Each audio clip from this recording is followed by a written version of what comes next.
Welcome, everybody, to our weekly energy talk. My name is Jona Bryndis. I'm an energy therapist, energy coach, and visionary. And here we have the opportunity to talk about these current collective energies on an ongoing level. Go to my YouTube channel to see all the forecasts and weekly energy updates.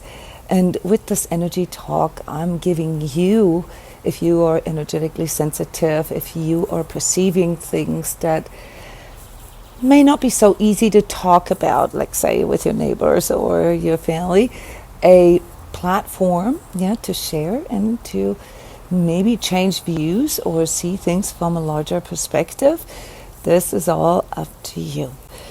I know it's the uncomfortable part, because for us truth seekers, that is the moment of, walking the talk with ourselves, right?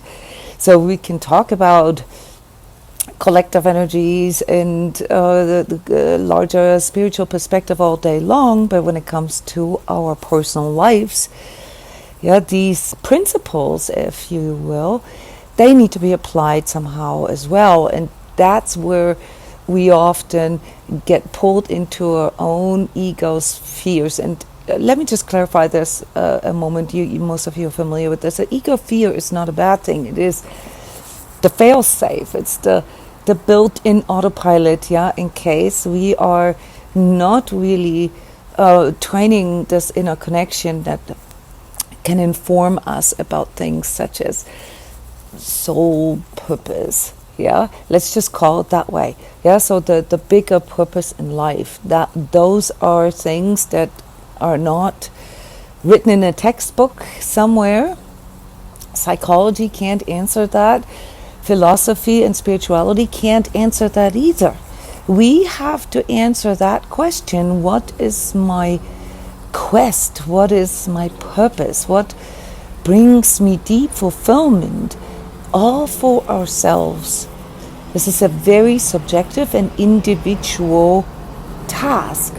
In other words, being able to tune into what resonates with us is one aspect of that, and many of you are good at this. Many of you have been following this inner impulse, this true self guidance, as I often call this, for many, many years.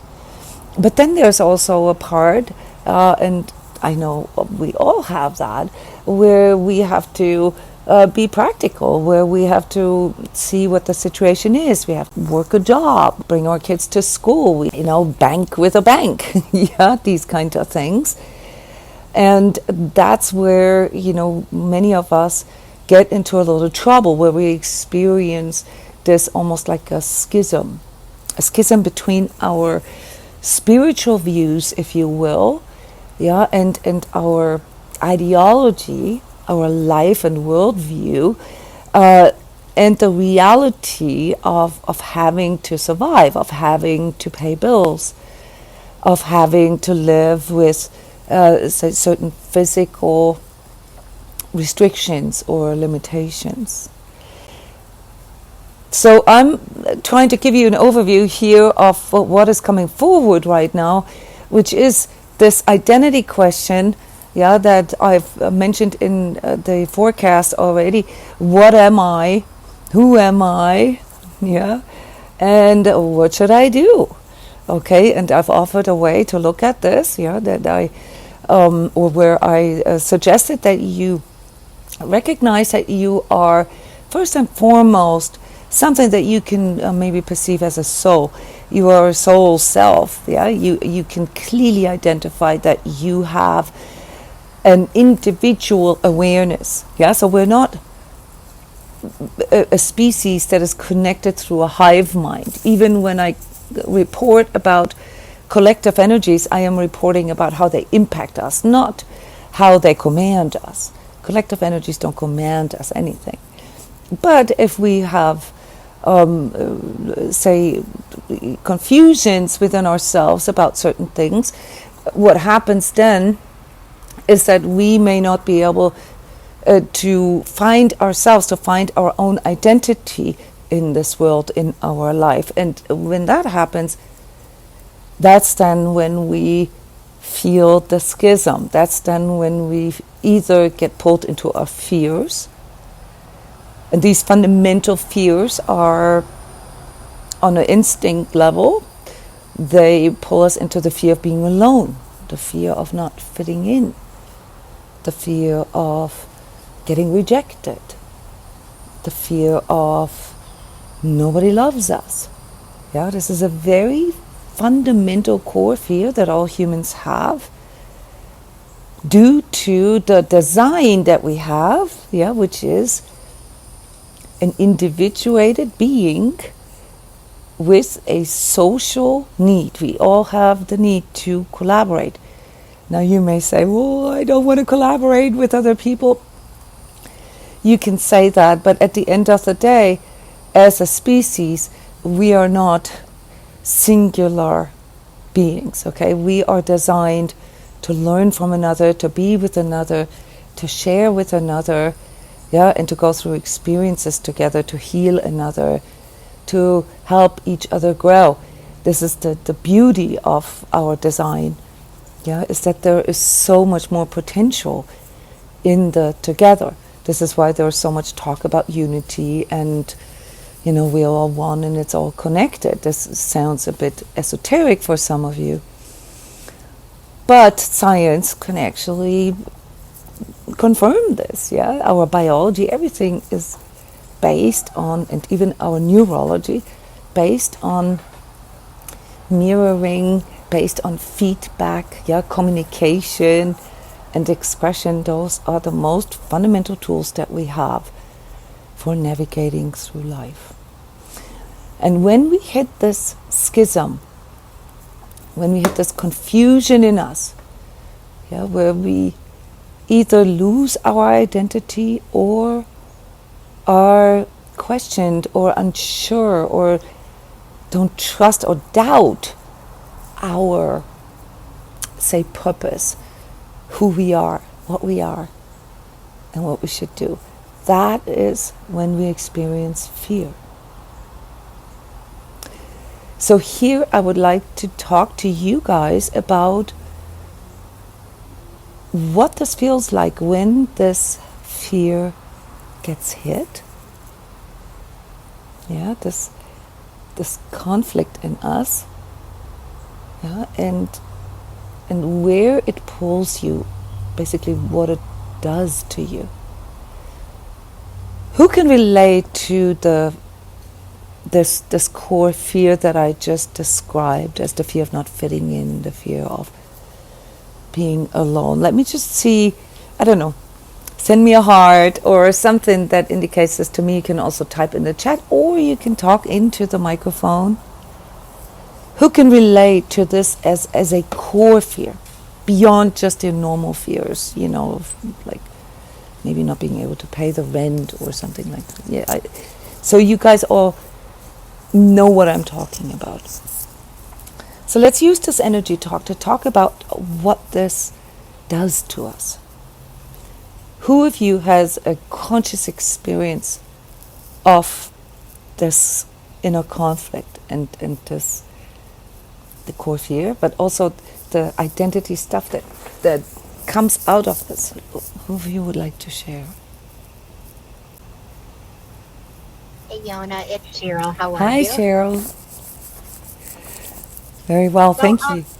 I could so relate, and it happened so many years ago. I hesitated if I should bring it up even in a conversation, but make it really short and sweet. When I set some boundaries in my life, both in my really toxic marriage and my toxic family constellation, I was disowned by my mother and then my entire family. So I, fell fast. I went from being a stay-at-home mom to having to figure out how to make a living and who's going to be my family now. Yeah, so that's a very visceral experience, right? That's not just a fear. That is actually something you experienced. Right. Yeah. But I guess the reason I felt compelled to share it is because almost daily it crosses my mind, because I could have never known where it would have taken me, but in a way it freed me from something that I couldn't have been freed from unless that happened. But I also understand not belonging because of it. Because I was literally kicked out of the tribe. And it was scary. And, my one son said as a teenager, Mom, if we got through that, we could get through anything. So it also helped. There is your son, a very important guide for you, because he's right. Yeah. It's just about the resilience on the other end. But I also want to tell the truth. It was hard. I mean, that's... Of course. It was not easy. But coming through it, I see the lessons for sure. So. The disowning, and I hear this a lot, that when parents disagree with certain decisions that one wants to make. I don't know exactly the details of that in your life, but let's not forget that the disowning is something that applies to something in the future. Yeah, so it's typically not something that is directly affecting us. It is just, the outlook on life that is affected by that. Yeah. So when it's about inheritance, for example, when it's about say monthly support, it's of course a little more directly. Yeah. I don't know what were the circumstances in your example, Cheryl. The disowning, was that does that refer to inheritance or to alimony? I wish. So my family constellation was from the time I was 18, I contributed back to my family. I gave to my family. Okay. So I was a parent at 8, and there we go. So no, it wasn't that at all. It was that my mother, basically I was in a very toxic marriage, abusive on every single solitary level, but all came pretty much, that's the way I grew up. That's the way my mom was, except she was not an alcoholic or a drug addict, but she was abusive on every single solitary level. So the day I decided to leave my very toxic marriage was because of my children, actually. The dad was doing to the children what he did to me at the time, and I said, no way, no how. And maybe 2 weeks later, my mom treating me the same way, I decided to tell her I could no longer handle the disrespect. And my mom said, you are out of the family. So it wasn't support, because I supported my family. It was more, I was not allowed in the family, and anybody who talked to me was also, they were out. It was just a total cutting out, So it was more about the emotional support that you were cut off from, or so it seems. This is the first time I've ever even thought about that. Because it wasn't anything tangible, right? If you were the one supporting them, good riddance, right? Financially. It was just emotional, but honestly, Jona, there was not really... Exactly. That's why I'm saying this way, Cheryl, for you to recognize this. But I never even thought of it like that. You were cut out from something that you wanted to be cut out from. I think so, but I didn't really consciously know that. No, because this is the inner child stuff, and it's also karmic to a degree, that we, of course, on that sort of core level, that's why I've called this core fear. Yeah, there is a sort of a belief system that we can't make it without our tribe. Yeah. And actually, the day that I spoke to my mom, my dad was outside, and I said, Dad, I have to tell her I can no longer handle the disrespect. And he wished me luck. Okay, but there your dad has clearly shown the choice he has made. Yes, but my dad also. So my dad did stick around. He would come and see. My dad is deceased now, but he would come and see me and my kids on the sly. Like nobody could know. So yeah. But see, this is the kind of stuff that we have to make ourselves aware of. Yeah, when it comes to our core fears, that we apply more of a sort of a clear head. It's not rationality. It's a clear head. It's like this heart mind that I so often refer to, where you look at, okay, what is the actual consequence here? Yeah, what is the price? What am I giving up? What am I letting go? Yeah, and what am I getting for this? For myself, not in a performance or comparative type of way. Yeah, but in a way of like, what is it that I am saying no to here? Yeah, and what am I embracing with this? And see, guys, this is so many of us have had this experience, be it with divorce, be it with maneuvering through family differences. Yeah, that we get to a place where the pain that we experience through that, what you call disrespect, right, or degradation, or where we are simply forced to pretend being someone that we're not. Yeah, that pain, guys, is way worse than going through the unknown. What happens after? What happens after I say no to my toxic family?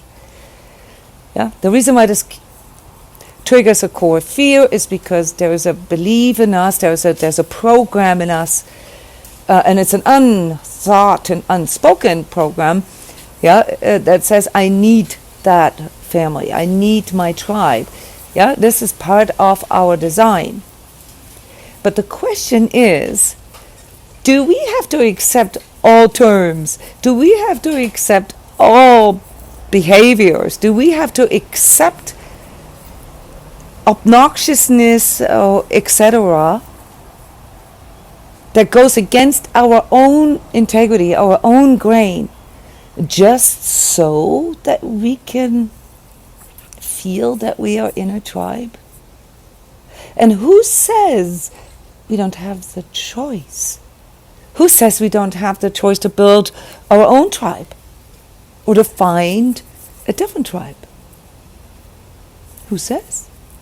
Just because we're dealing with the family of origin, which clearly is the family of origin, and there is a karmic lineage component, an ancestry component. But when it comes to the bigger picture, it's not just our biological or family of origin that actually influences our outlook on life. It is also the village and the country and the definition of what I see as human. And if I decide for myself that for me to be a human, and I happen to know this about you, Cheryl,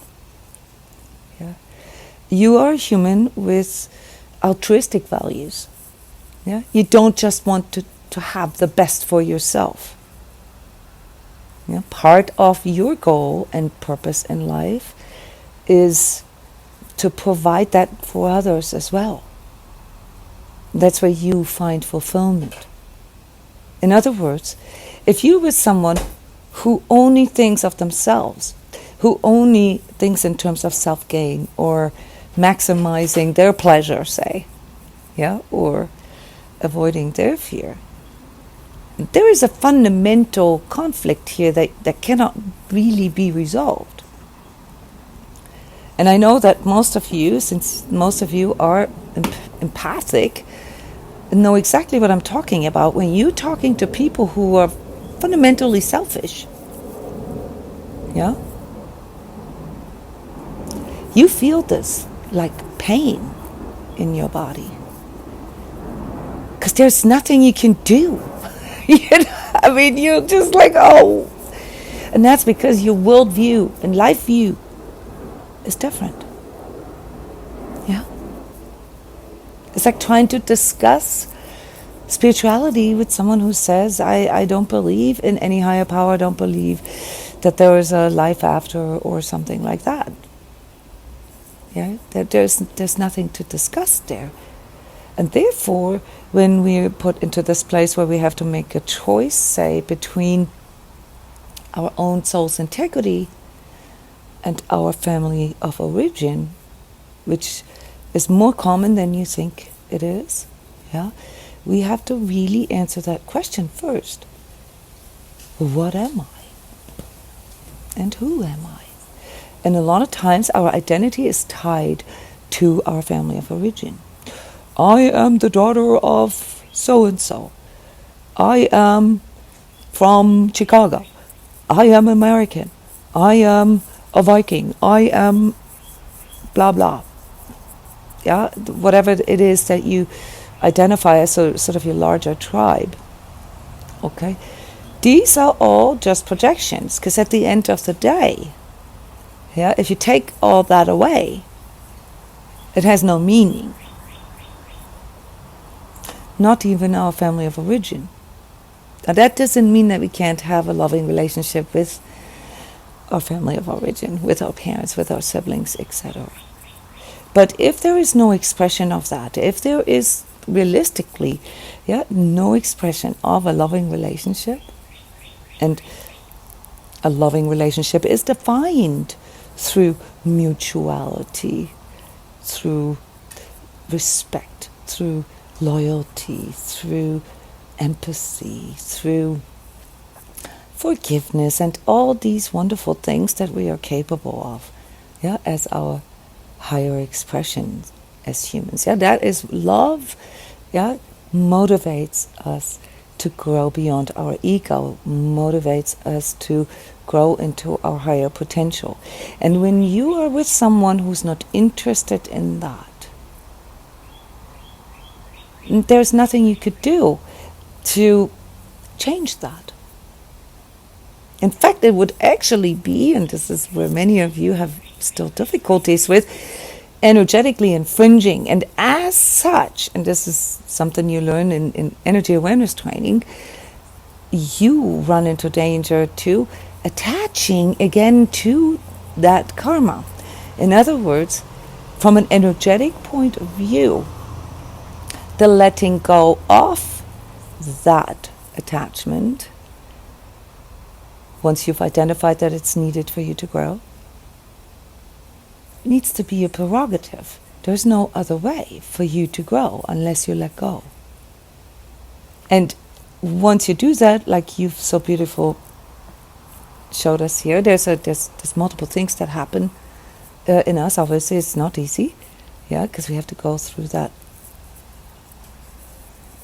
being kicked out of the tribe type of desperation, until we feel that, until we realize that what it was that we were trying to belong to was no longer real for me, was no longer what I want to belong to. And many of us have a little bit of a difficulties with it, because on some levels we still love our parents, our mom, our dad, and our siblings, and that's totally okay. So we have to separate these two things from another. We have to learn that it's one thing to love a person. You can love a person, you can have an affinity to someone who has different goals in life. That's totally okay. You can honor your mother, you can honor your father in their function, in their role of someone who has brought you up.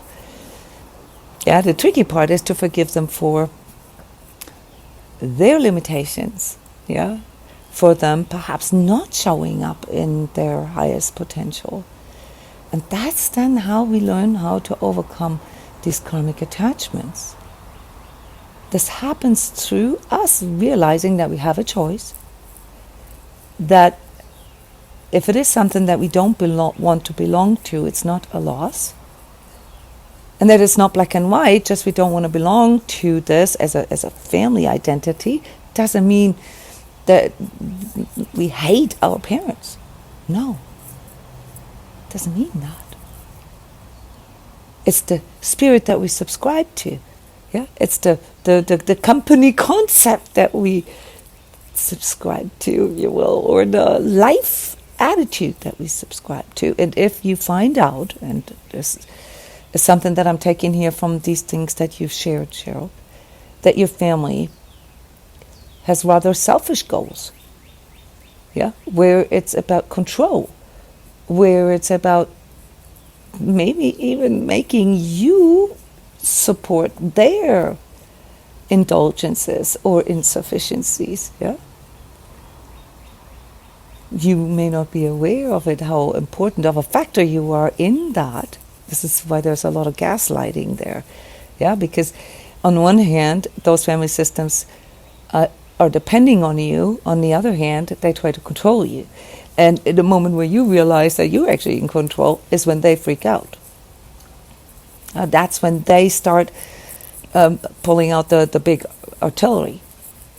You're going to get disowned and excommunicated, and we don't know you anymore. You're not my daughter anymore. That's a big gun, guys.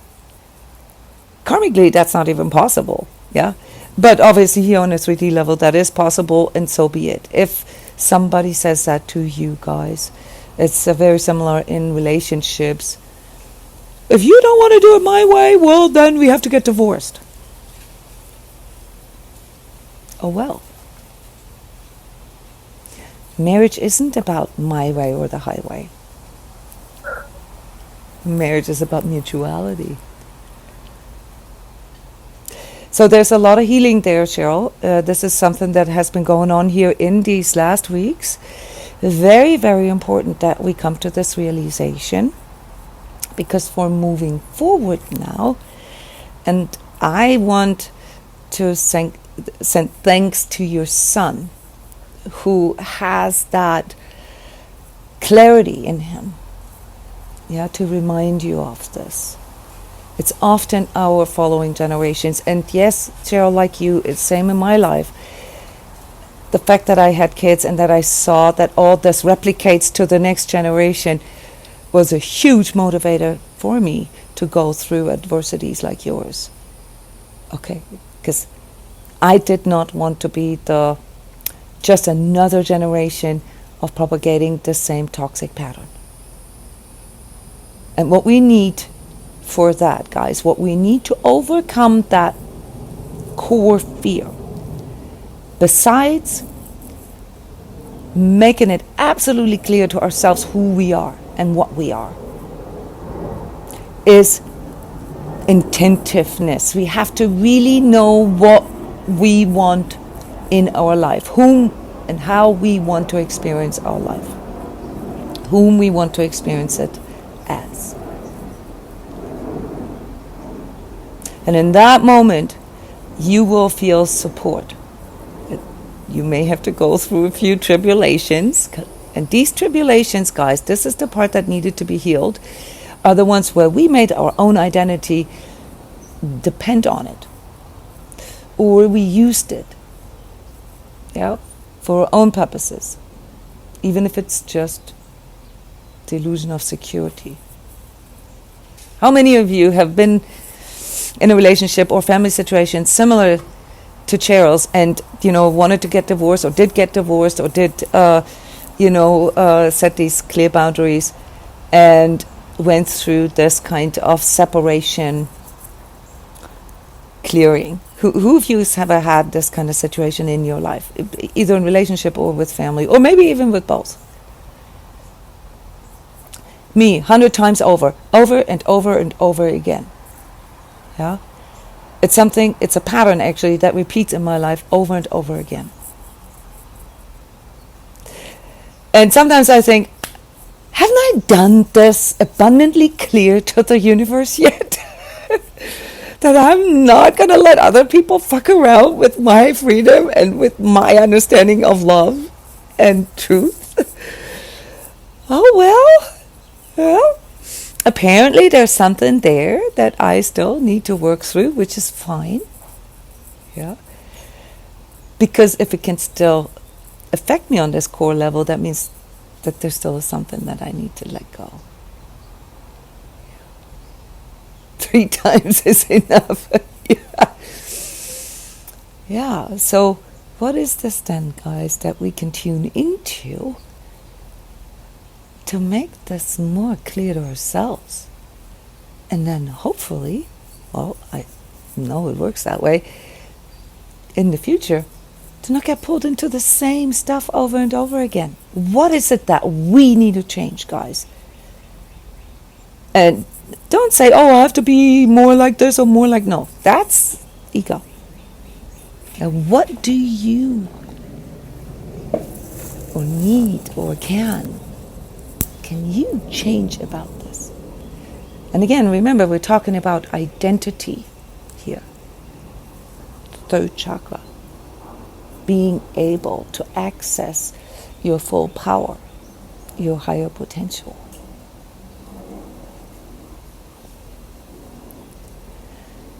Any suggestions? What can you guys see that we, or that you perhaps need to reaffirm more, or assure yourself more, or perhaps even in a very practical sense, I need to do more, or more often. I often call this cultivate. What is it that you need to cultivate? What can you see? What is your inner guidance telling you that you can do to overcome the fear of change?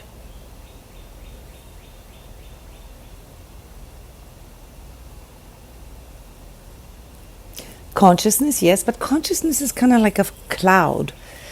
It's not enough. I mean, for us to strive for more consciousness is already an expression of our inner guidance to wanting, to grow into our higher potential. That's for sure. But I'm assuming that we all are on this path already. Self-love.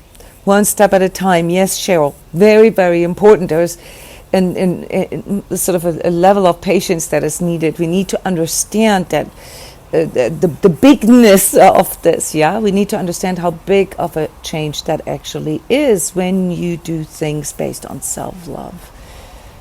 And quite frankly, as an energy coach and therapist, I can tell you that the diagnosis here for most of us who run into these kind of patterns is the lack of self-love. Mm-hmm. Building trust. Building trust with whom, Becky? What's the relational part here? Trust, what kind of trust? Describe this a little more so I can better understand you. Annette, be aware of inner promptings and trust in them. Yes, but there's a problem here with you energetically sensitives. What's the problem with listening our inner promptings?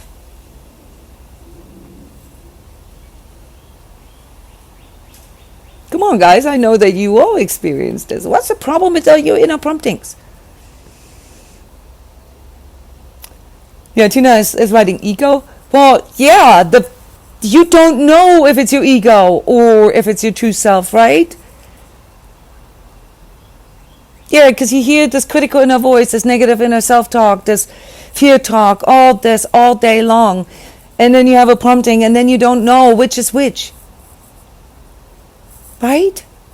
I mean, I'm not telling you how you feel. This is the problem. If you haven't been aware of this up until now, it's really, really important that you realize that. Your problem is not the absence of inner prompting. Can somebody say this out loud for me, please? If it's not the absence of inner prompting, what is the problem? Can somebody say this into the microphone? Jona, I think sometimes the problem is the inner prompting real and true, and is it mine? Yes, the doubts. The doubts is your problem. Yes. Exactly, Cheryl. You have to be aware of that the doubts are the ones that pull you into your fear. If that is the case, then ask yourself, where do these doubts come from? That's what consciousness helps you do. The consciousness can say, wait. All right, I can observe, this is what it is. I don't like it. But if I want to change it, I need to know a little more. Right? Doubts. I have inner promptings, but then I have doubts. And with these doubts come sort of you become manipulatable. You become controllable, or even dependent sometimes. And with that, then we choose, it is unaware to us that we do that, but if we choose not to take responsibility. Not making a choice is also a choice, guys. Yeah, so in the bigger scope of things, energetically and universally spoken, yeah, avoiding a choice is also a choice. It's the choice to be passive. So the discernment, and Cheryl, you actually said something very cool. You actually showed us here live what happens in a person when they have a sudden insight. Do you mind me walking you through this here just a minute, one more time? You shared a painful experience with us. You already know that this experience has given you resilience and has brought you into sort of a new timeline, if you will. Yeah, it has created a whole new chapter in your life. And in the end, even though it was very painful, you know that it was the right thing. Is that correct? I'm just paraphrasing here. Yeah, you knew that it was the right thing to do. So you're not really questioning or doubting that setting these boundaries with your family was a mistake. Is that correct? Yep. You knew it was the right thing, but you said, I have to be honest about it. It was hard. Okay. And that's very honest. And I thank you for that, because it isn't that easy. Yeah. We are up against a lot of inner stuff there. Okay. But it wasn't until, I paraphrased what you said. I basically helped you to contextualize what you did there. Thought, time to process. So after this call, I'm going to process what you said, because I never thought about it. It was just the emotional attachment I was letting go of. Yeah, because something else really existed. No. I mean, in some families it's a little more complex, because let's say they get money from parents, or let's say even material, like say they provide a house, and when you say, hey guys, I don't really want to be part of this anymore, then they're like, okay, whatever, you move out, pack your bags, you're out. That is a little different. There is, this is a material dependency. In your case, that wasn't even the case. In fact, I want to implant that thought in your brain here, that there was a reverse dependency, and that they didn't want you to see that. Yeah. This happens quite often in these kind of what you describe as toxic family patterns, yeah, where things are being sort of flipped around, yeah, where you feel that you are dependent. Turns out you actually aren't. Yeah, they don't want you to see this, so this is why there's a very high level of gaslighting and toxicity in those systems. Yeah, because if there is nothing to hide, if there is nothing, that needs to be manipulated or to be controlled, none of these things are needed. In a healthy family system, everybody has the right to say, hey, right now I prefer this, or this is what I want. Yeah, and the family system will be supportive, even if individuals, perhaps disagree in the life view that is being expressed to that. Yeah, best example is coming out. Yeah, on a gender level. Yeah, to say, hey, I want to be a guy, or I want to be a girl, or different from how you see me. Yeah, this is one of these really good examples where you can see if a family is a healthy and supportive system, or if it is a toxic system. This doesn't mean that it is still not easier to come out, or to convey all these things, but it doesn't lead to this being kicked out of the tribe. It doesn't lead to black and whiteness. See, black and whiteness is a limitation, because life isn't black and white.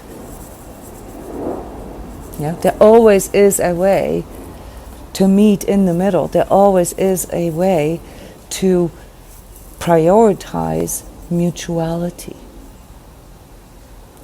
if a person chooses it.